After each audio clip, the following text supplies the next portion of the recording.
Welcome back to Semi ESD.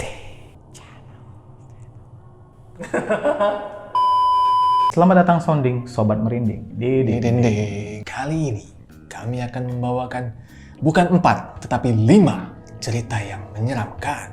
6 kayaknya tau. Oh 6 ya. Kali ini kami akan membawakan bukan 5 tetapi 6 cerita yang menyeramkan. Jadi cerita kali ini guys, ini adalah cerita fiktif yang sudah kita rangkum untuk kalian. Kali ini kita akan menceritakan, kita kupas tuntas masing-masing ceritanya untuk menemani malam merinding kalian. Check this out.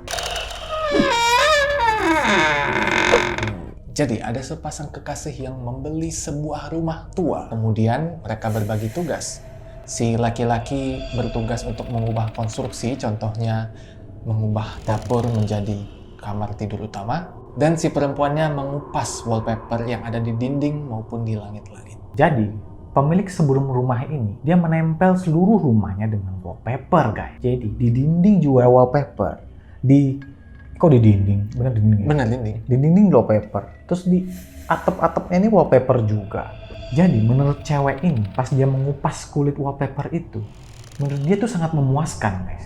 Jadi kayak misalnya dia melihat wallpaper yang terkupasnya udah agak panjang gitu ya. Pas dia ngupas itu sampai panjang banget tuh, kret. Dia tuh seneng banget, kayak lagi ngupas apa gitu kan. Rasanya seperti mengupas kulit kering yang terbakar sinar matahari.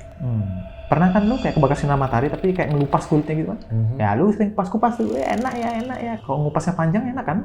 Enak kan rasanya. Sama Kecuali tuh. yang dekat kuku, kalau ngupasnya panjang terus berdarah. Perih bro. Nah, karena senang itu, si wanita ini membuat game kecil-kecilan untuk dirinya sendiri. Dan bersama pasangannya juga. Siapa yang membuat potongan atau kelupasan paling panjang, dia yang menang. Jadi guys, di setiap wallpaper yang dia kupas, itu ada namanya. Beserta tanggalnya. Beserta tanggalnya. Jadi, dia kan penasaran nih cewek ini. Dia nge-google nama-nama itu di Google. Pas dicari di Google, tahu nggak apa? Ternyata nama orang-orang itu adalah orang yang sudah hilang lama banget. Dan tanggal yang ditaruh di situ juga adalah tanggal yang pas saat dia menghilang guys. Nah, menemukan hal itu, si wanita lantas melaporkan hal tersebut kepada polisi. Untuk kemudian diinvestigasi lebih lanjut. Ketika para tim polisi datang, dia mendengar salah satu staf dari bagian polisi itu mengatakan bahwa ini adalah manusia. Lalu kepala investigasi bingung dan bertanya, manusia apa? Sambil lalu berteriak kepada si perempuan ini, Ibu, mana material yang Ibu sobek dari dinding itu sebelumnya? Ini bukan material wallpaper yang Ibu kelupas sebelumnya. Jadi ternyata Itu adalah kulit manusia beneran. jadi yang semua orang-orang yang menghilang di situ, yang sudah menghilang ada namanya itu adalah kulit-kulit mereka guys. Yes, orang-orang hilang itu ternyata dikuliti. Dikuliti lah. Untuk kemudian kulitnya itu dijadikan wallpaper di rumah itu. Gila sih. Ini sih penculiknya sick bastard ya. Kita nggak tahu juga si missing person ini apakah sudah meninggal atau enggak gitu kan. Ya, tapi dengan kondisi seperti itu pastinya Sudah meninggal guys. Kita lanjut ke cerita kedua. Bertelur. Aduh. Memang ceritanya memang judulnya tidak begitu menyeramkan, tapi kalian harus dengerin nih guys. Ini lebih ke menjijikan ya. Ya, Bukannya lebih ke serem sih menurut gua sih. So kalian tetap stay tune and jangan lupa sediakan teh gelas. supaya tidak masuk angin. Jadi guys, ada suatu anak yang sedang di rumah sakit. Bisa dibilang dirawat lah di rumah sakit gitu ya. Yang tiba-tiba bangun, di sebelah-sebelahnya tuh udah ada serangga yang mengelilingi dia. Serangganya itu bisa dibilang besar lah ya Tom ya. Ya. Serangga besar yang tidak diketahui apa. Pas dia bangun, si anak itu berteriak keras kencang gitu. Lalu para petugas rumah sakit itu meninggalkan dia dalam ruangannya sendirian. Selama itu dia terjaga sepanjang malam sambil bergetar badannya. Dan dia juga bertanya-tanya apakah semua itu cuma mimpi. Nah, keesokan paginya si anak laki-laki ini mendengar ketukan di pintu kamarnya. Akhirnya dia intip dari pintu kamarnya, dia melihat ada sarapan yang sudah disediakan. Dia langsung buru-buru ambil dan masuk ke pojok ruangan terdalam dari kamarnya untuk menjaga jarak dari pintu itu. Dia menerima makanan itu dan tiba-tiba makhluk itu atau dibilang serangga itu tiba-tiba kayak kegirangan gitu, seneng dia. Kenapa senang serangganya? Kayak kesannya merawat si anak ini gitu kan. Sudah seminggu ini diulang terus gitu. Dia dikasih sarapan terus dan minuman terus selama seminggu guys. Pada awalnya si anak laki-laki ini mikir dia dikasih makan supaya jadi gemuk. Tapi setelah satu sarapan yang membuat dia hampir merasa dadanya mirip seperti terbakar, akhirnya makanan dia diganti menjadi buah-buahan segar. Di situ pikirannya mulai berubah. Kemudian si suster membantu anak ini untuk mandi guys. Jadi suster memberikan air hangat ke bathtubnya dan memandikan si anak itu dan langsung mengajak anak itu untuk tidur di ranjangnya. Jadi suatu malam tiba-tiba ada suara tembakan yang datang dari lantai bawah. Dia berteriak dan langsung menyusul ke sana dan ternyata dia melihat seorang pencuri yang sedang dimakan oleh serangga itu guys. Melihat kejadian itu anak ini pun mual. Lalu dia berusaha untuk cepat-cepat membuang sisa dari jasad pencuri yang masuk ke rumah sakit itu. Suatu pagi tiba-tiba pas anak ini bangun, serangga itu tidak memperbolehkan anak ini untuk keluar dari ruangan itu. Anak itu bingung dan mungkin ketakutan juga kali ya. Jadi anak itu langsung balik ke kasur dan langsung tiduran di situ. Anak ini percaya apapun motifnya serangga ini, dia percaya kalau serangga ini tidak mungkin menyakitinya. Beberapa jam kemudian, si anak kayak merasa perutnya panas banget. Perutnya panas banget seperti ada silet-silet gitu di perutnya, menyayat-nyayat perutnya. Para serangga ini membuat suara-suara aneh sembari si anak laki-laki ini berteriak kesakitan. Karena merasa kesakitan itu ketika poin paling sakitnya yaitu di bawah kulitnya, dia baru sadar bahwa selama ini para serangga itu bukan melindungi dia, tapi melindungi apa yang ada dalam tubuhnya, yaitu telur dari serangga-serangga itu. Iya, jadi selama ini serangga-serangga itu bertelur di perut anak itu ya. Iya. Dan serangga-serangga itu senang kalau anak ini makan dan sehat tuh serangga ini senang. Kenapa? Karena di perutnya ada anak-anaknya ya. Iya, jadi telur ini nih kayak parasit gitu ya. Iya, kayak parasit lah. Parasit. Dia makan dari induknya. Oke guys, cerita ketiga. Hari pertama sekolah. Siapa di sini yang senang dengan hari pertama masuk sekolah? Biasanya ada yang senang, ada juga yang panik, ya kan, untuk beradaptasi ke sekolah yang baru. Tapi kali ini cowok ini senang guys. Jadi laki-laki yang baru bersekolah di sekolah baru ini, dia mempunyai kekuatan guys. Jadi apakah kekuatan itu? Kekuatannya itu dia bisa melihat umur dari seseorang atau bisa dibilang bahayanya apa yang menghampiri orang-orang itu gitu kan. Yes. Dengan cara apa? Dia melihat kayak seperti ada aura gitu di atas kepala dia gitu. Jadi ada 3 nih step auranya ya. Yes. Step yang pertama itu hijau guys. Hijau itu berarti umur orang itu masih panjang. Masih panjang guys. Terus orange apa tuh? Kalau orange artinya orang itu bakal terkena kejadian seperti tertabrak mobil atau kejadian tragedis lainnya. Tapi umurnya masih setengahnya lah ya. Ya, umurnya masih ya lumayan lah. Nggak deket-deket banget. Lanjut, yang ketiga adalah warna merah. Kalau warna merah apa itu? Kalau warna merah itu, dia sudah mendekati yang namanya kematian guys. Bukan cuma kematian. Dan orang itu bisa saja bunuh diri atau dibunuh.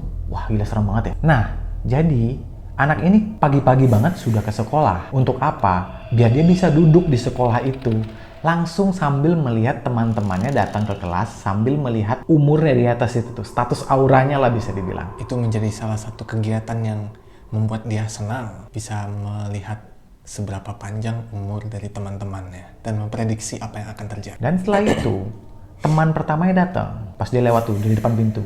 Selamat pagi gitu. Merah guys auranya. Itu artinya dia sudah mendekati ajalnya. Terus beberapa murid yang sudah masuk, bisa dibilang beberapa menit kemudian lah ya, murid-murid berdatangan lagi tuh guys. 1, 2, 3 sampai ada 10 kali. Tahu nggak auranya apa? Merah lagi guys. Wih, semakin bingung dong dia ya. Semakin lama dia perhatikan, ternyata semua murid yang masuk ke ruangan kelas hari itu warna auranya merah. Dan dia kaget dong guys, ada apa ini di kelas gitu. Dan dia kemudian melihat ke luar jendela. Keluar jendela, ada apa ini? Pas dia lihat, jendela itu kan memberikan pantulan ke dia tuh. Pas dia lihat, auranya dia itu juga merah guys. Waduh, apa yang akan terjadi nih di kelas? Dia pun tercengang dan tidak bisa bergerak guys, saking ketakutannya. Dia tahu bahwa hari itu dia akan meninggal.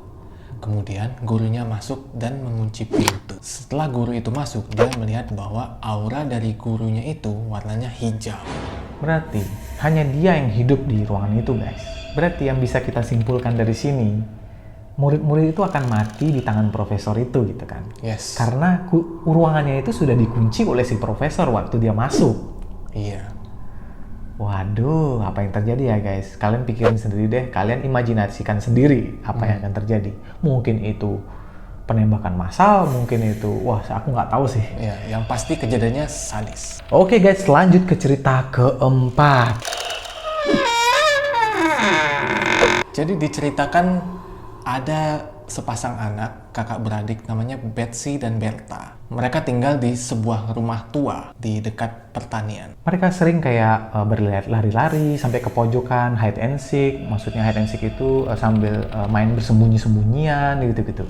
Tapi yang paling buat mereka menarik dari rumah itu, tahu nggak apa?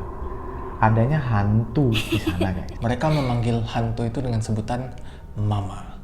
Karena menurut mereka, hantu itu begitu perhatian dan merawat mereka. Suatu pagi, tiba-tiba anak itu kan bangun.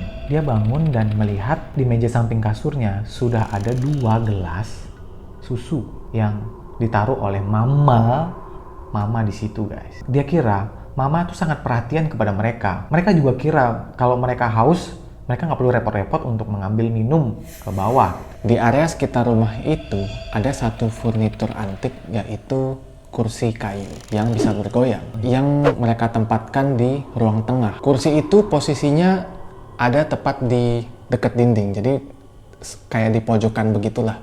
Nah, setiap kali anak-anak ini, si Betsy dan Berta ini nonton TV atau main game, Mama, hantu ini, bakal narik kursi kayu tersebut dari pojok ruangan ke arah mereka, mendekati mereka. Kadang bahkan sampai di tengah-tengah ruangan. Mereka kadang-kadang merasa sedih kalau sampai kursi yang Mama taruh buat di samping mereka itu, mereka balikin lagi ke pojokan ruangan gitu guys. Padahal si Mama cuman pingin deket aja bareng mereka itu. Mereka kiranya begitu. Beberapa tahun kemudian, Betsy dan Berta pindah dari rumah itu guys. Dan mereka menemukan sebuah koran yang sudah tua. Dan mereka baca tuh. Mereka menemukan informasi tentang mereka menemukan penghuni sebelumnya dari rumah yang mereka tempatin kemarin. Dan ternyata penghuni itu adalah wanita yang sedang janda guys. Dan mereka menemukan wanita itu adalah seorang janda. Dalam artikel itu atau koran itu dituliskan bahwa janda ini pernah membunuh 2 orang anaknya dengan susu yang telah diracuni. Lalu kemudian menggantung dirinya sendiri. Menggantung dirinya sendiri di kursi yang dia sering taruh ya.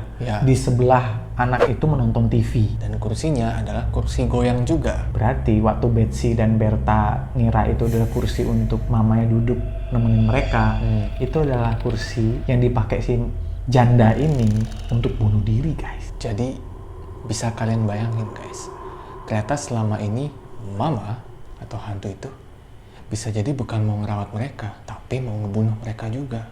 Bayangin gimana perasaan si Betsy dan Berta setelah mengetahui apa yang ada di koran ini gitu. Pasti shock banget ya.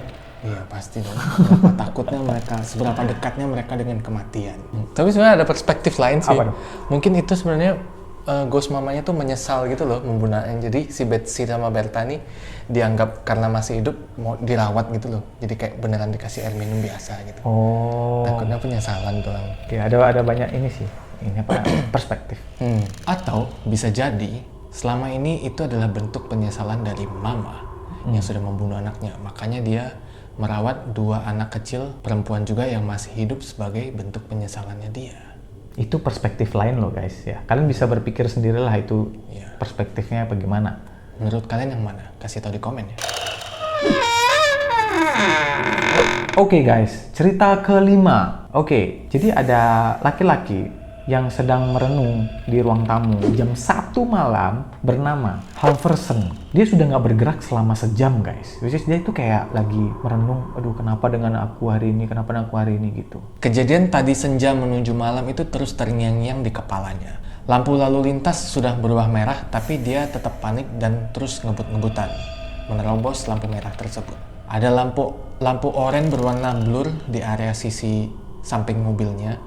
Kemudian tiba-tiba seperti ada shock, pesepeda berguling di atas kap mobilnya, kemudian jatuh di trotoar. Si Halverson ini ngebel-ngebel nggak jelas gitu lah. Ngebel-ngebel kayak kepanikan dan sangat-sangat marah gitu. Tin gitu. Dan si Halverson ini, tahu nggak? Dia kabur tanpa melihat ke belakang guys. Dia mikir, dia ngelihat cermin di tengah-tengah mobilnya itu. Dia bilang ke dirinya sendiri, kenapa lu lari lu idiot? Dia sebelumnya nggak pernah sama sekali berurusan dengan urusan kriminal seperti ini. Dan sama sekali nggak pernah ngebayangin kalau dia tuh masuk penjara guys. Ya kayak karirnya hancur, keluarganya juga hancur, masa depannya juga hancur guys. Dia nggak nyangka kejadian hal ini terjadi gitu. Takutnya aja hal-hal itu terjadi sama dia. Ternyata dia kabur kembali buru-buru ke rumahnya untuk berdiam dan sembunyi di sana. Mencoba mencerna apa yang terjadi tadi. Sampai tiba-tiba ada yang mengetuk pintu rumahnya. Ternyata itu adalah polisi. Seketika dia pun merasa sangat ketakutan yang benar-benar bikin dia sampai tidak bisa bergerak gitu. Dia langsung mengira polisi sudah menemukan dia dan kasus itu sudah ditemukan. Dia mikir juga kalau misalnya dia berbohong atau lari itu akan membuat lebih parah gitu. Akhirnya dia memutuskan untuk membicarakan itu, bilang ke polisi. Pas dia nyamperin pintu itu, pas dibuka itu memang benar-benar polisi guys. Baru aja polisi yang ngomong, gini nih polisi ngomong, Mr. Halverson, baru gitu doang, si Halverson ini langsung mengakui kejadian tadi sore. Waktu si Halverson baru mau menjelaskan tentang kejadian tadi, dia baru mau ngomong nih, iya, tolong biarkan langsung dipotong oleh sang polisi. Sang polisi berkata, saya minta maaf tapi saya datang membawa kabar buruk. Anak laki-laki Anda mengalami kecelakaan tabrak lari tadi malam. Dia langsung mati di tempat dan kami minta maaf, kami turut berduka cita. Jadi ternyata yang dia tabrak tadi sore ke malam itu adalah anaknya sendiri guys. Langsung tuh dia bergetar sampai ketakutan dan tersedih dan ketakutan gitu ya. Iya, dia yang tadinya udah ketakutan dan putus asa, kini lebih sedih lagi. Wah makanya hati-hati lah ya kalau malam-malam, jangan ngebut-ngebut lah. Ntar takutnya yang ditabrak orang yang kamu tahu itu berbahaya sekali, amit-amit lah ya. Turutin aja lampu lalu lintas, udah seburu-buru apa juga. Oke guys, lanjut cerita ke-6. Inilah cerita terakhir kita, yaitu Hari pernikahanku. jadi diceritakan di sini ada seorang pria sedang menyaksikan calon papa mertuanya menggandeng tangan dari calon istrinya menuju pelaminan. Jadi sekarang posisinya lagi menikah ya nih Tomnya? Ya, lagi di acara pernikahan nih. Air mata berjatuhan di mata lelaki itu. Saking bahagianya tuh guys, akhirnya dia menikah. Musik pernikahan yang sedang bermain di belakang tuh tambah bikin dia sedih dan bahagia juga. Terharu lah. Terharu.